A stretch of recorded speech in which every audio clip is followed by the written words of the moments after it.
Tu ne dois pas porter plainte, Geneviève, ça ne sert à rien. Je peux pas laisser passer ça sans rien faire. C'est la guerre. À la guerre, les vainqueurs font ce qu'ils veulent. Les Allemands, quand ils étaient vainqueurs, ils faisaient pas des choses comme ça. Écoute Geneviève, je t'aime bien, mais je peux pas te laisser dire un truc pareil, là. Parce que les Allemands, ils arrachaient les tétons des résistantes avec des pinces coupantes. Et puis après, ils les noyaient dans des baignoires. Il y en a même qui écrasaient des Sénégalais sous les chenilles de leurs chars. Alors les Américains, c'est peut-être pas des enfants de cœur, mais enfin, ils se sont fait descendre par milliers pour libérer la France. Mais ils m'ont violée. Eh ben, tu portes plainte. Et je suis pas d'accord avec vous. Elle s'est faite agresser, elle doit obtenir réparation. La guerre est finie. On ne la laissera même pas porter plainte. Dans la vie, quand on n'essaye pas, on n'y arrive pas. Loriot va nous recevoir tout à l'heure. Mais il m'a dit qu'il savait pas s'il pourrait prendre la plainte. Ah, vous voyez? Il m'a demandé si tu les connaissais d'avant. Ça change quoi? Je sais pas. Enfin... J'ai dit que oui. Forcément. J'allais pas mentir.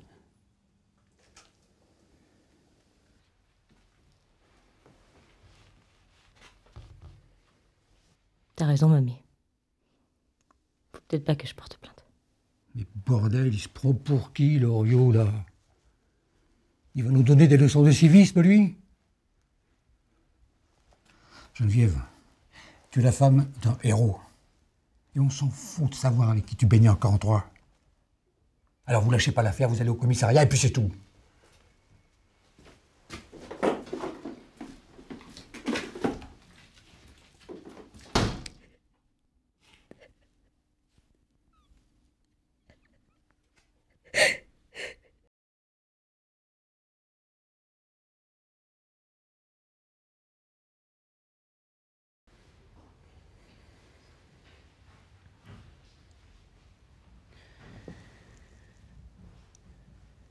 Je suis désolé, Geneviève. Tu l'as déjà dit. Je parle de ma réaction de tout à l'heure. Le plus terrible, c'est pas ce qu'ils m'ont fait, c'est comment ils l'ont fait. Je comprends pas. Depuis 1 an, je parlais avec ces hommes. Surtout le sergent. On échangeait des anecdotes. Il parlait de sa femme, de ses enfants, Jimmy et Nina, de sa ferme au Texas. Je lui parlais d'Alban, de toi, de la maladie de mamie. On n'était pas amis, mais enfin, je me disais que toi et moi, un jour, on irait au Texas.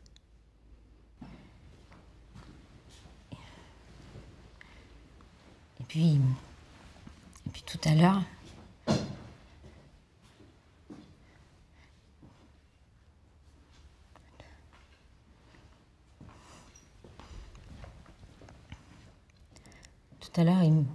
il me prend dans ses bras, je le repousse.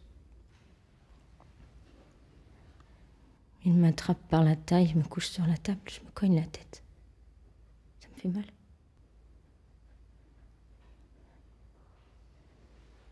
Je le supplie d'arrêter et il n'entend pas. Enfin, il veut pas entendre.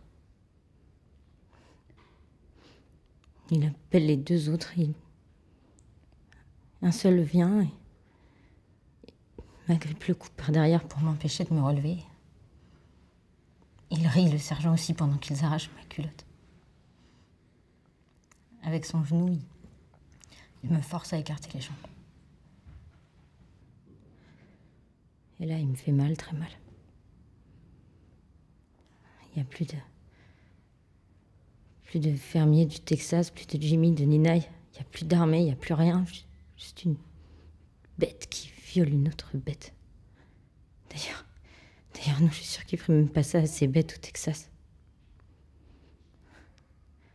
À ce moment-là, je suis une chose, un bout de viande, un trou, rien.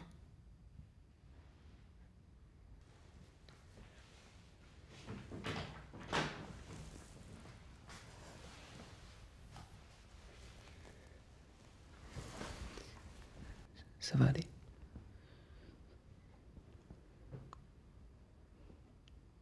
Oui.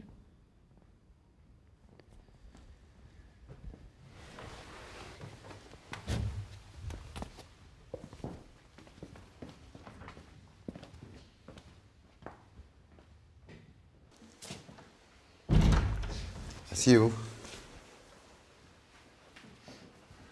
J'ai eu l'officier de liaison américain, le colonel Bridgewater.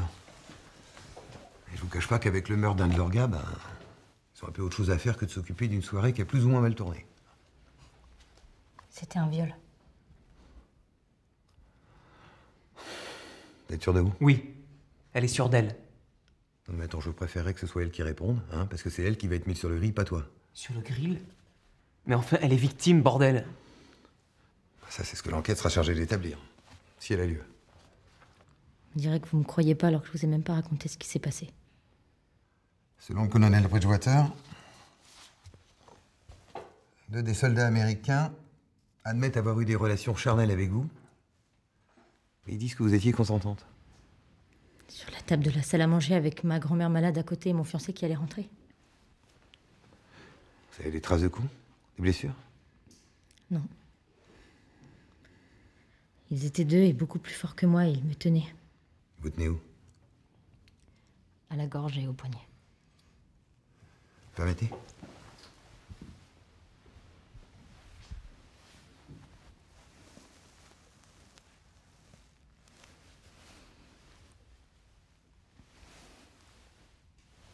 Je vois rien.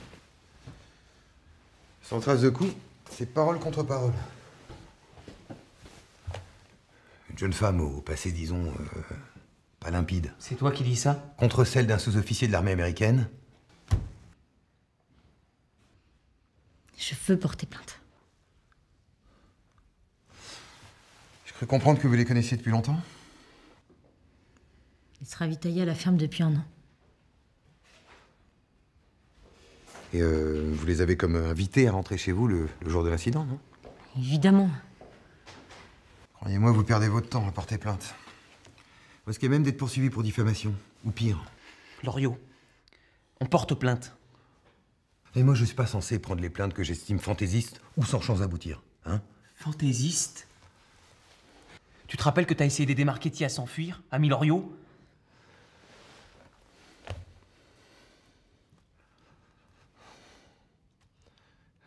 Toi aussi, t'as essayé d'aider à s'enfuir. T'as même réussi. Oui. Mais moi, j'étais en mission pour le préfet Berriot. Tu vas prendre sa plainte. Monsieur le chef de la police. Sinon, je t'assure que je vais me répandre partout pour raconter ta vie. C'est clair?